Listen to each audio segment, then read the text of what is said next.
Buenos dias and welcome back to my channel. We are here studying the lessons of A Course in Miracles, and today we are on lesson number 66.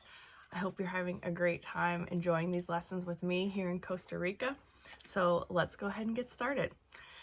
The title for today's lesson is My Happiness and My Function Are One. You have surely noticed an emphasis throughout our recent lessons on the connection between fulfilling your function and achieving happiness. This is because you do not really see the connection. Yet there is more than just a connection between them. They are the same. Their forms are different, but their content is completely one. The ego does constant battle with the Holy Spirit on the foundational question of what your function is. So does it do constant battle with the Holy Spirit about what your happiness is. It is not a two-way battle. The ego attacks and the Holy Spirit does not respond. He knows what your function is. He knows that it is your happiness. Today, we will try to go past this wholly meaningless battle and arrive at the truth about your function. We will not engage in senseless arguments about what it is. We will not become hopelessly involved in defining happiness and determining the means for achieving it. We will not indulge the ego by listening to its attacks on truth. We will merely be glad that we can find out what truth is. Our longer practice period today has as its purpose your acceptance of the fact that not only is there a very real connection between the function God gave you and your happiness, but that they are actually identical.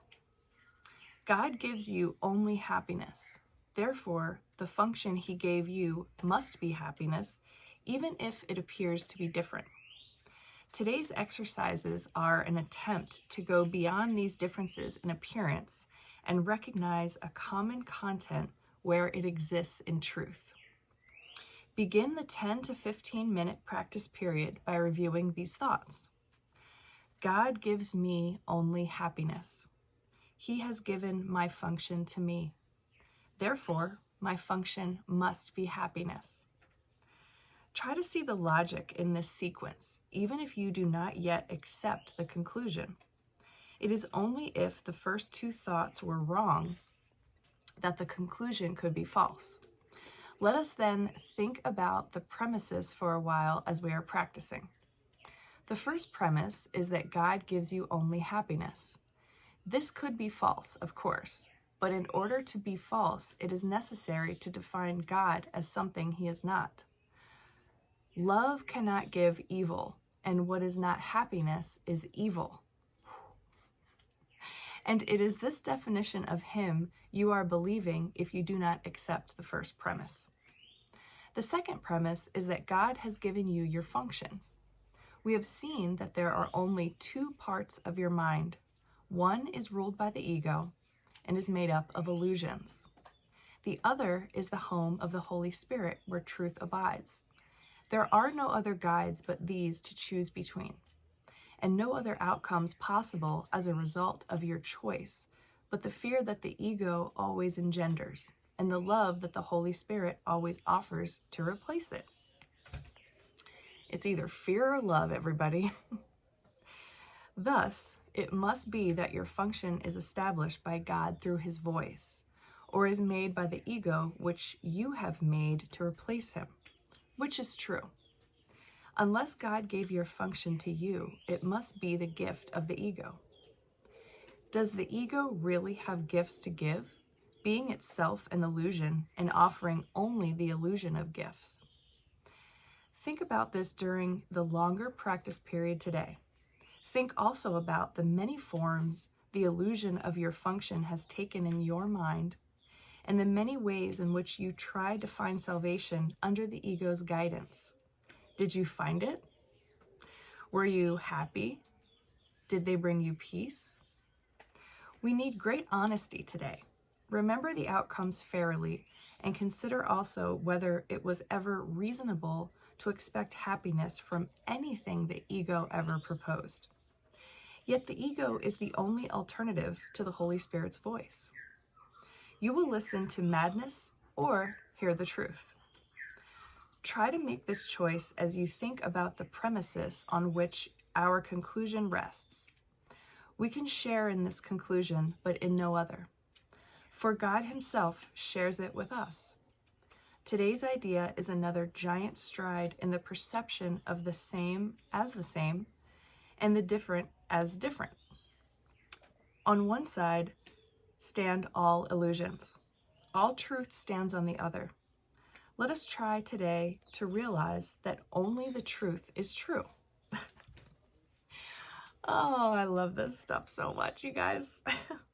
In the shorter practice periods, which would be most helpful today if undertaken twice an hour, this form of application is suggested. My happiness and function are one because God has given me both.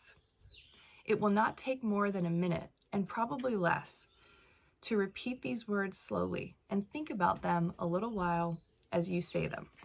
So today we have one long 10 to 15 minute practice period, sometime in the day when you choose, and then twice an hour we have this statement that we say, my happiness and function are one because God has given me both.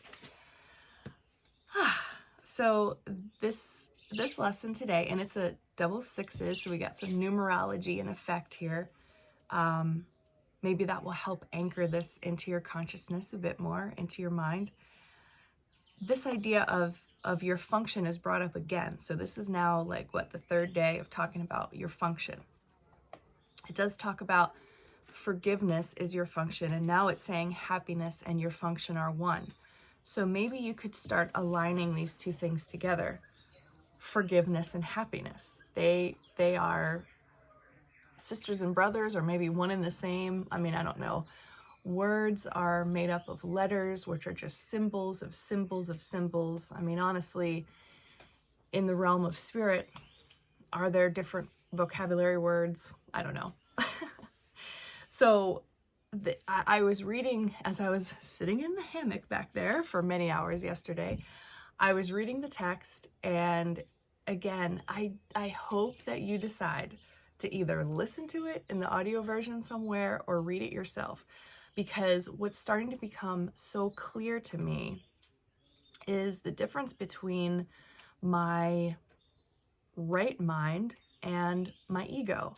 And I'm noticing how basically all of us, before we even discovered spirituality, we were channelers, but we were channeling our ego's thoughts. We were literally reading a script that the ego slides in front of us every morning, and it contains everything we're afraid of, everything we don't like about ourselves and everyone else, everything we're worried about that might happen in the future. It's just like literally every opportunity to be depressed or have anxiety. There's like a script, an ego script for all of that. And somehow there is an explanation as to why we chose this, but as we grew up in this society that reinforced all of these ego-based ideals, let's say, and all of them are based in fear, and you're sort of like held there. And so when you start to read things like this about simply being happy, that comes from God, and all this other stuff is made up by the ego, it hits you deeply, because what I'm starting to realize too, after reading the text and now reading this lesson, we created our ego. God created us. And so, I mean, our minds are one with God. So God actually created our minds, but we made the choice, because we live in a free will universe, to create the ego to be this mouthpiece, this sort of character that we're playing in this lifetime until we wake up. And then as we begin to wake up, we kind of struggle with giving our loyalty to the world or to the everything, the all, the greater. And I don't know, I wanted to bring that up, but I feel like reading the text helps make things a lot more clear. To know what you are not is a good start. And I think that's what I'm starting to learn, especially here where today is day 4 of drinking only spring water at the Tanglewood Wellness Center in Costa Rica. Cheers. I think going through this fasting process and studying this Course in Miracles as deeply as I am right now, it's really hitting me where it's like, oh my gosh, I wish I would have known about this earlier in my life or done something like this earlier in my life, fasting and read spiritual material. Because it just seems so clear. Now, granted, I'm in this little container here where there are other people that are fasting, and I'm sort of in a, closed environment, you could say. And when I go back to the airport, let's say, or go back home to where I live and where my life was before I came here, how is that going to feel? I don't know. I'll let you know when I get there. But as far as it is now, I just feel like these concepts are really sinking in deeply, that I have a choice at every moment, every thought even that registers in my mind. I can discern, is that ego or is that God? Or you could say, is that ego or is that Holy Spirit? We don't have to go straight to the creator of all of everything. We could say to ourselves, we're either choosing the thought system of the ego or the thought system of the Holy Spirit at any given time, at any moment, in thought, in our speech, or in the things that we're doing. You can just know. You start to develop a discernment capacity where you know who you're serving and whether you're serving fear or serving love. And I used to think this was very simplistic, but that was basically my ego judging the Course in Miracles when I started doing it. I thought, oh, it's just not that easy. My life is complicated, da da da da da. No, it isn't at all. So hopefully these kinds of things are showing up for you in some way, but know that anytime you feel that tension, friction, struggle, it's because the ego is just white knuckling your attention and your mind, because it knows it's losing you. It knows it's losing you, and that's okay. I think we also make the body and the ego very equivalent, because most of us, as we're raised, we believe that we are our bodies, and we look in the mirror and we say, oh, that's Sherry, that's my identity, that's the only thing that I could possibly be, which, as we now know, isn't true. I mean, we're a soul, we're an eternal being. The ego is based in time, and the soul, or our true identity, is eternal. We are based in eternity, in truth, which never changes and really doesn't care that we're kind of stuck in this, like, banging our head against the wall, that we think we're an ego, we think we're our bodies. So again, doing a practice like fasting is helping me realize that I can actually love this machine that I'm living inside of, and I can treat it with such utter care by just not overfeeding it and not pushing it too hard to do anything. I mean, it's funny too, the idea of rest. I started to think of the idea of laziness yesterday as I was laying in the hammock all day, and I thought, this is another ego concept, that you have to always be working and always be producing and never stop, and somebody else is having to pick up your slack when you're taking a day off or whatever. And it's like, the only way to heal the body, I'm convinced at this point, is by not feeding it. I mean, look at what your animals do when they're sick. They don't eat, they just lay down and don't move. We don't call the animals lazy, but yet when we do that ourselves, that's lazy. So even the idea of when you start to feel sick, you might feed your body something or start to take this whole battery of herbal remedies or something. It's that, if you stop doing, then you're less than, or, you're judging yourself. So I thought yesterday, oh, this would be considered totally lazy to just sit here with my eyes closed, sipping water all day. So I don't know, these concepts are just coming to me, flowing to me right now, and I can see them because I'm living such a unique, different experience.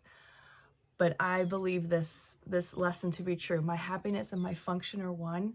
Me being happy, me using my forgiveness practice every day, me knowing that every other human I encounter on this property here or anywhere in my life is a reflection of me and deserves the most patience and love and understanding and forgiveness that I could possibly give, rather than my judgment, rather than me seeing them as the other and I don't have time for them, or they're not worthy of my attention, they don't deserve my love, whatever it is. I'm starting to see these concepts and they're starting to like harden in my consciousness in a way that they haven't before.